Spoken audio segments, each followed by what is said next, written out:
J'ai toujours pensé qu'avec les années, je pouvais que devenir plus beau.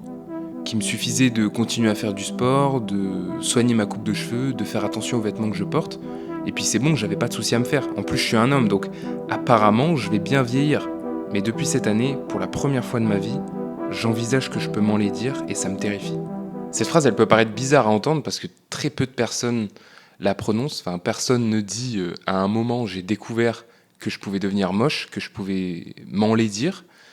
Mais moi, c'est une réalisation que j'ai eue il y a pas longtemps, à la suite de 3 événements qui en réalité sont des blessures. En fait, c'est des blessures qui me sont arrivées en l'espace juste d'un an et qui m'ont fait comprendre que je pouvais devenir moche, que mon apparence physique pouvait changer pour le pire. La toute première chose, c'est une blessure aux pectoraux. En fait, ça fait un an que j'ai commencé à avoir des douleurs à mes pecs quand je les entraînais, mais c'est pas une douleur musculaire, c'est pas non plus les tendons ou je sais pas quoi, c'est une douleur assez bizarre et qui fait pas plaisir. Je sens que c'est pas quelque chose de bon, c'est plus comme un écrasement de la cage thoracique. Alors je saurais pas vous donner plus de détails. Je suis allé voir des professionnels, des médecins, des ostéos, et aucun a pu me donner un vrai diagnostic ou une solution à mon problème. Le premier, c'était un médecin. Il m'a juste dit, monsieur, vous avez trop forcé, donc c'est fini. Vous pouvez plus jamais entraîner vos pecs. Bon, c'était pas un médecin du sport, c'était un gars assez random qui, d'ailleurs, quand je lui ai dit que je m'entraînais 5 fois par semaine, il était choqué. J'avais l'impression que j'avais dit que je prenais de la cocaïne. Pour lui, c'était invraisemblable. Donc je suis allé chez des professionnels, des ostéos, des médecins du sport. Ils m'ont pas donné de solution. Bref, c'est pas le sujet de cette vidéo.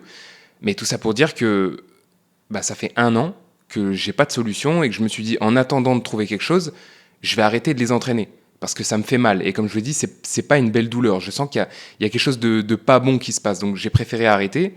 Même, j'ai essayé juste faire des pompes ou les travailler à la poulie avec un poids léger, mais pareil, ça me gêne. Donc j'ai arrêté. Ça fait un an que je n'entraîne plus mes pecs, que j'ai pas fait de vraies séances pecs. Ça fait un an que je progresse plus et même que je régresse parce que je les entraîne plus du tout. Et là, ça a été le premier choc pour moi.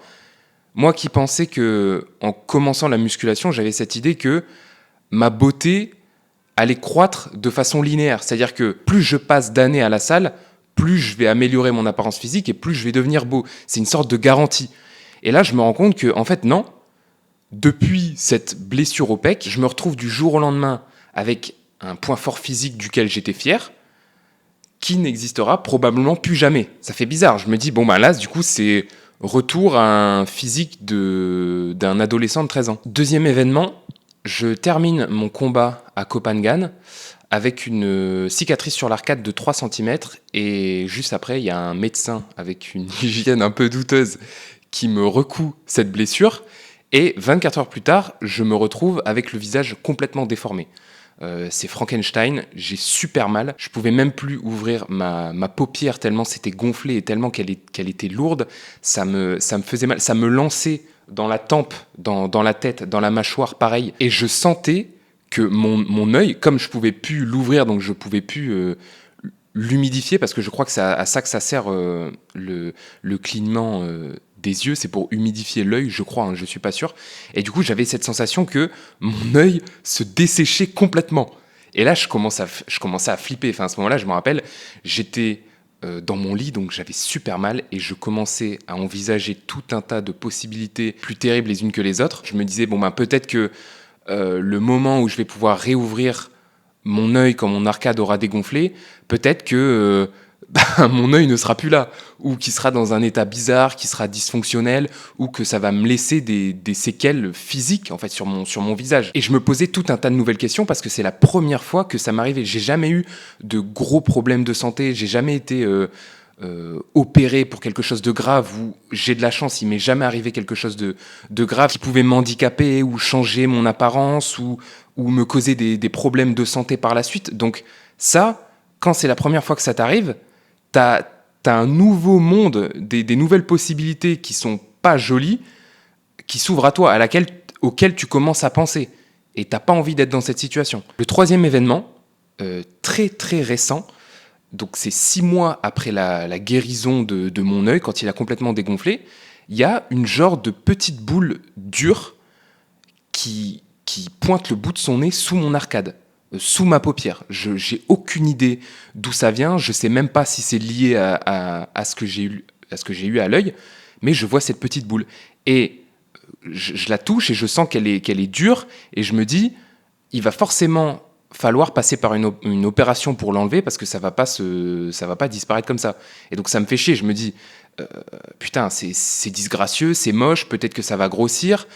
J'ai pas le temps pour m'occuper de ça, j'ai pas envie d'avoir un truc comme ça sur mon visage qui pousse et peut-être aller devoir faire une opération ou je sais pas quoi, ou même pire, je me dis c'est peut-être une tumeur, un cancer ou je sais pas, bref, ça me prend la tête, ça m'emmerde d'avoir ce truc sur mon visage, c'est moche et je me dis mais j'ai pas signé pour ça, je veux pas ça, pourquoi il y a des trucs durs qui poussent sur mon visage? Et là j'ai envie de vous expliquer un peu le rapport que j'ai à la beauté et pourquoi je suis aussi attaché à la beauté, pourquoi je trouve que c'est important, même si tout le monde a envie d'être plus attirant physiquement, tout le monde.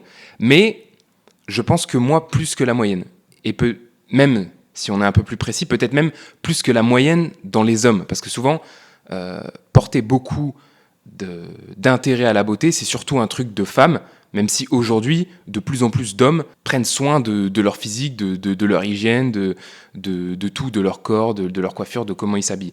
Mais moi, je dirais, c'est quand même assez fort, c'est quand même assez présent chez moi. Et on pourrait penser que c'est superficiel, que c'est ridicule, et ça l'est sûrement. Mais intéressons-nous un peu au passé des hommes avant de les juger, parce que ça explique beaucoup de choses. Il faut savoir que moi, quand j'étais au lycée, j'étais ni beau, ni intelligent, ni drôle, ni charismatique. J'avais vraiment rien pour moi. J'étais même plutôt invisible. Et arrivé au lycée, avec 2-3 changements, donc perte de poids plus changement de style vestimentaire, je me transforme pas mal et je deviens ce qu'on appelle un petit BG. Je deviens un peu BG quand même, je dois l'avouer. Certes, je suis toujours inintéressant, mais au moins j'ai du style. Et ce qui va se passer par la suite, ça va être complètement déterminant pour le rapport que j'ai avec la beauté. C'est que, du coup, arrivé au lycée, je me rends compte que de plus en plus de filles s'intéressent à moi, mais juste pour ça, juste pour la beauté, parce que j'avais que ça à proposer. J'étais pas Brad Pitt, mais en tout cas, c'était la seule caractéristique qui pouvait être attirante chez moi. Parce que je vous ai dit, tout le reste, j'avais pas. Et les seuls compliments que je reçois dans la vie de tous les jours, c'est sur mon apparence physique, sur ma beauté. Et donc ça crée une sorte de système qui se nourrit tout seul, où tu entends quelque chose par rapport à toi, on te définit d'une manière, toi tu vas l'intégrer, et pour matcher comment on te définit, tu vas mettre des efforts. Donc tu vas mettre des efforts si on te dit que t'es beau, ça va renforcer cette identité chez toi et tu vas mettre des efforts pour devenir beau. Et donc, plus tu mets ces efforts pour devenir beau, plus tu deviens beau et plus tu reçois des compliments et des remarques par rapport à ça. Et ça fait un cercle qui continue comme ça et qui se nourrit tout seul. Parce que moi, à partir de là, je comprends que le seul moyen de me démarquer dans la société, c'est grâce à ça. J'ai que ça. Donc, il y a aussi un phénomène de compensation qui s'opère où je me dis, en fait, j'ai que cette caractéristique-là, donc je vais faire all-in et je vais négliger tout le reste. La culture, la tchatch, l'humour, rien à faire. En gros, je base toute ma valeur d'être humain sur cette caractéristique.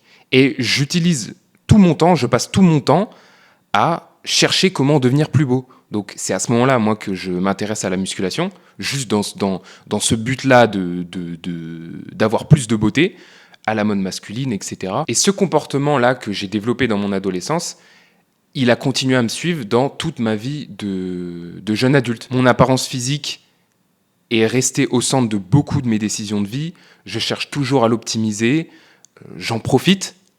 Les compliments que je reçois par rapport à ça, ils me rassurent toujours sur la valeur que j'ai aux yeux du monde. Bien sûr, dans une mesure moindre, parce que j'ai beaucoup évolué avec le temps, j'ai grandi, et ça, c'est un processus. C'est pas quelque chose qui a changé du jour au lendemain. J'étais comme ça à un moment donné dans ma vie, et petit à petit, avec la vie, ce qu'on apprend dans la vie, nos expériences, ça s'efface. Mais je dois quand même être honnête et dire que ce truc-là fait fait toujours partie de moi. Mais ça pose un énorme problème.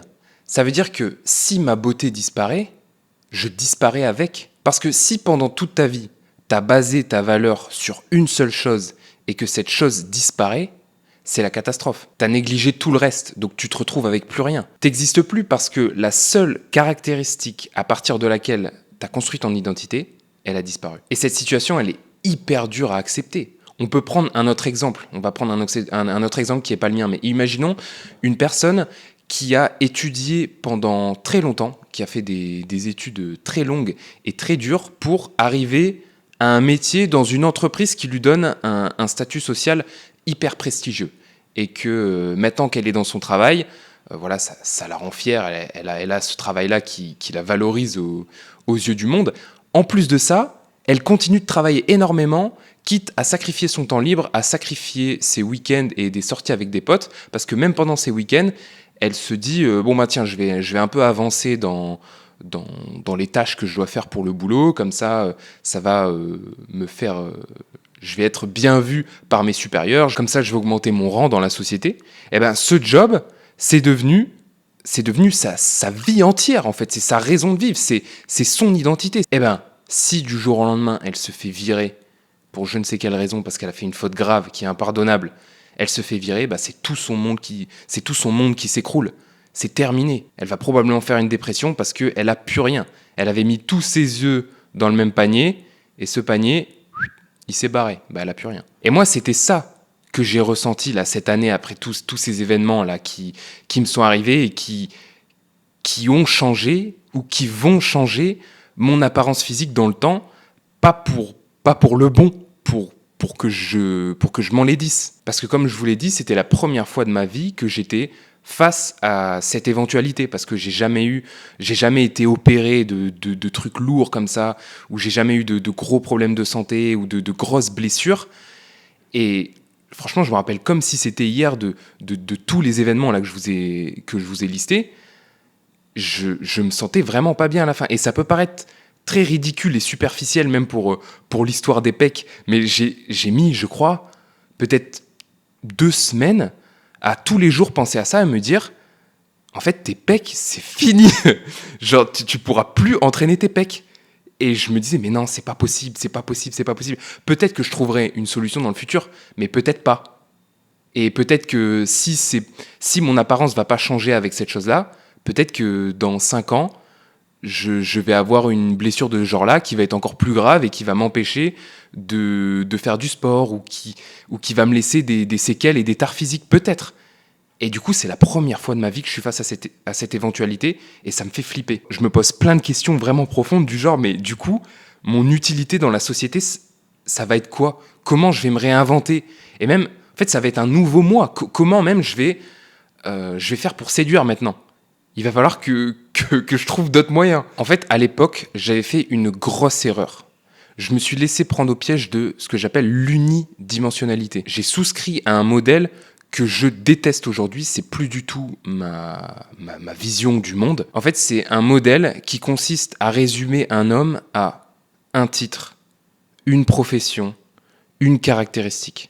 C'est l'idée que tu ne peux et tu ne dois faire qu'une seule chose.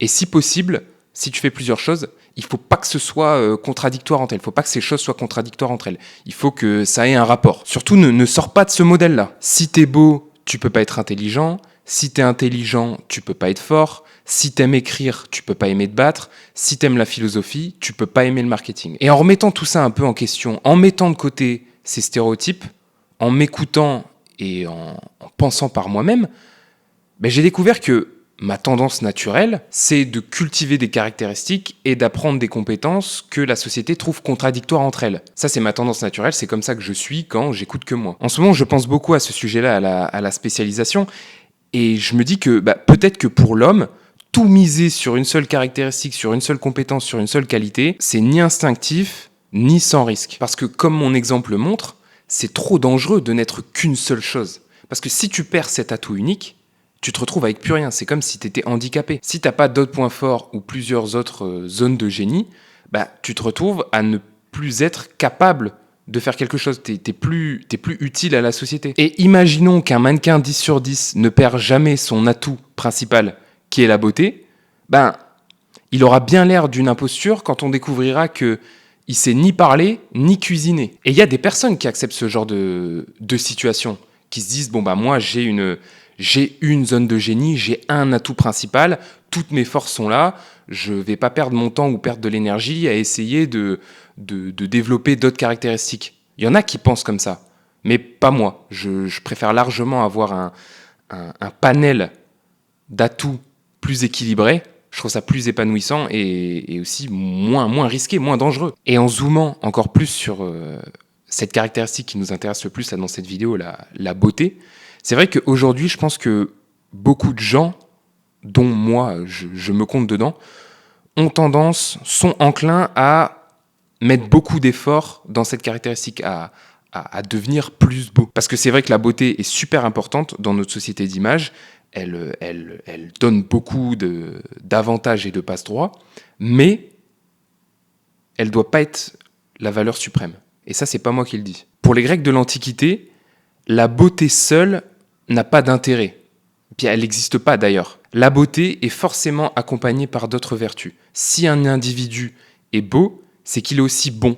Bon moralement et dans sa maîtrise technique. Par exemple, quand vous lisez l'Iliade et l'Odyssée, dans les textes, vous vous rendez compte que les héros sont toujours décrits comme étant beaux. Homère vante leur force, leur courage, leur habileté au combat, mais aussi leur belle chevelure. Et quand on voit ça, quand on lit ça avec nos yeux d'humains du XXIe siècle, ça peut paraître très bizarre. On peut se dire, mais ça n'a aucun rapport. Pourquoi ils parlent de leur force, de leur intelligence, et en même temps de leurs beaux cheveux, de la beauté? Ça n'a aucun rapport. Mais qu'est-ce que tu racontes, Homère? Des fois, c'est un peu gênant comment ils parlent de leur beauté. Mais la réalité, c'est que toutes ces caractéristiques sont liées. La beauté d'Ulysse va de pair avec son intelligence.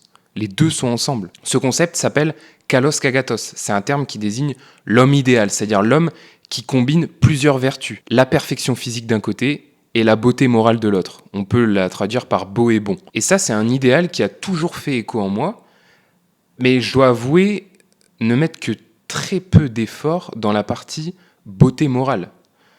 C'est-à-dire que tous les jours, je vais faire du sport, je vais m'entraîner pour essayer d'aller vers cet idéal de la perfection physique. Hein, ça, c'est facile. Faire de la muscu, c'est facile.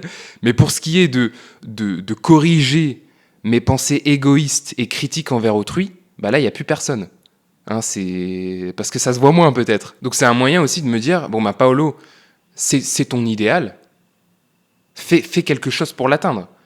Fais-le pas à moitié. Et d'ailleurs, c'est de ça dont je vous parlais dans la dernière vidéo quand je vous parlais de mon objectif de devenir bon. C'est ça, c'est d'atteindre cette beauté morale, d'être un homme bon. Et c'est extrêmement difficile parce qu'on peut dire la beauté, bon ben c'est pile ou face à la naissance, soit tu l'es, soit tu l'es pas. Et après, tu peux faire quelques arrangements pour essayer de gagner des points en beauté. Hein. Tu vas faire du sport, tu vas faire attention à ton hygiène de vie, ton hygiène, comment tu t'habilles, ta coiffure, etc. Mais devenir un homme bon, c'est un combat extrêmement difficile de tous les jours, devoir lutter contre ces pensées égoïstes ou quand tu juges les gens ou tous ces trucs-là, c'est compliqué. Et du coup, ce qui m'arrive, c'est l'occasion parfaite de se remémorer cet idéal de kalos kagatos et de faire des efforts dans cette direction. La beauté, c'est bien d'essayer de devenir plus beau, c'est cool, mais n'oublions pas aussi de cultiver l'intelligence, le courage, la gentillesse. Comme ça, si par accident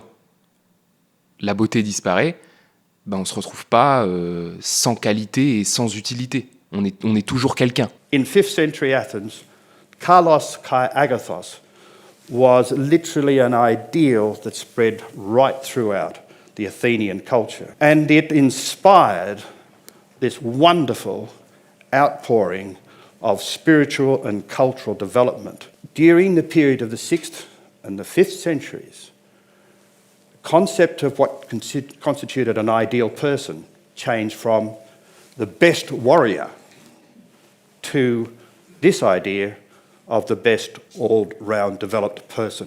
J'aime beaucoup ce passage d'une TEDx qui parle du concept de kalos kagatos d'ailleurs, où il dit que à un moment l'idéal il est passé du meilleur guerrier à la personne qui était la plus équilibrée, en fait, qui avait des caractéristiques équilibrées et qui était complète. Moi, forcément, ça me fait plaisir parce que ça renforce un peu sur ce sur quoi je suis en train de penser en ce moment, que il faut pas se spécialiser, mais c'est mieux d'avoir plusieurs atouts et plusieurs forces. Parce que imaginons que le meilleur guerrier, après une bataille, il se retrouve avec les mains coupées. Eh ben, en fait, il va devenir complètement inutile à la société. Mais imaginons la personne qui est un peu plus équilibrée, hein, qui est aussi un guerrier correct, mais aussi un bon stratège militaire, qui sait diriger des troupes, hein, qui n'est pas juste dans l'action le guerrier de base, et qui en plus est sage, c'est un sage. Et ben, si un jour il se retrouve estropié après une bataille, il va toujours être utile à la société. On pourra toujours le consulter parce qu'il a des bonnes connaissances sur la stratégie militaire, et c'est aussi un sage. Donc on va pouvoir aller le voir et le consulter. Il va pouvoir aider les jeunes, les nouveaux guerriers. Bon, bien sûr, ça ne veut pas dire que tout le monde doit être comme ça, et qu'il ne faut pas avoir de meilleurs guerriers, des guerriers spécialisés, parce que déjà, c'est pas possible, hein. Pas tout le monde n'a la capacité d'être aussi équilibré en termes d'atouts et de compétences. Pas tout le monde n'a forcément envie aussi. Et puis même pour l'efficacité d'une armée, par exemple, il faut avoir des guerriers spécialisés. Mais bref, là, c'est un sujet complètement différent, peut-être pour une autre vidéo, mais c'est intéressant de voir aussi qu'il y a d'autres modèles. Il n'y a pas que le modèle qu'on voit tout le temps partout de la personne ultra spécialisée. C'est chiant. Mais bref, moi, je vois tout ce qui m'est arrivé là, cette année comme un signe, un rappel à l'ordre pour me dire que ma beauté et ma santé, elles sont pas éternelles. Qu'à un moment, elles vont décliner. Donc il y a un aspect positif à toutes ces blessures que j'ai eues. Ça va me servir de bonne leçon et de lâcher un peu le pied sur ce truc-là, de mettre trop d'importance sur la beauté et de négliger la santé et plein d'autres choses. Et ça va me forcer à mettre un peu plus de points de caractéristiques dans la sagesse. Parce que la phrase « la santé, c'est le plus important », on l'a déjà tous entendue et on sait à quel point elle est véridique. Il n'y a pas de phrase plus vraie dans le monde que cette phrase-là. Mais le problème, c'est que quand tu la prononces, quand tu la dis à quelqu'un qui a moins de 25 ans, il en a, et qui n'a pas eu de problème de santé, il en a rien à foutre. Ça rentre par une oreille et ça ressort par l'autre. Parfois, j'ai l'impression que certaines leçons, il faut les apprendre de la manière forte, hein, des fois peut-être même quand c'est trop tard, pour bien se les rentrer dans le crâne. Moi, pour le coup, j'ai eu énormément de chance, parce que tout ce que je vous ai dit là, par rapport à mes blessures, au final, ça s'est bien passé. Pour mon œil, après mon combat, quand ça a désenflé, j'ai pas eu de séquelles physiques, à part une petite cicatrice, mais c'est rien du tout. Pour la petite boule là, qui a poussé sous mon œil, bah, figurez-vous que 1 semaine, 10 jours après, elle a disparu. Donc je sais pas trop pourquoi. J'ai été voir un docteur en Thaïlande, il m'a dit que c'était, bon, j'ai pas tout compris, mais que c'était du gras, une boule de gras, je sais pas quoi. Enfin, elle a dû fondre, j'en sais rien, mais en tout cas, elle est plus là. Donc j'ai de la chance et j'ai pas dû me faire opérer. Et pour mes pecs, bah écoutez, même 1 an après, sans m'entraîner, peut-être parce que c'est un petit point fort aussi, ben je vois pas tant de différence que ça. Enfin, ils ont pas disparu. Peut-être que ça a changé un peu, mais ils sont toujours là. Donc franchement, j'ai eu de la chance. Je prends ça comme une leçon, comme un moyen de faire plus attention à ma santé, d'être quelqu'un de plus sage en général, d'avoir plus de sagesse. Et ouais, en vrai, comme ce que ces événements ont été pour moi, prenez cette vidéo comme un memento mori, pour garder à l'esprit qu'il suffit d'un événement inattendu pour tout faire disparaître en un claquement de doigts. La beauté, la santé, c'est là aujourd'hui, mais peut-être que demain, ce sera pas là.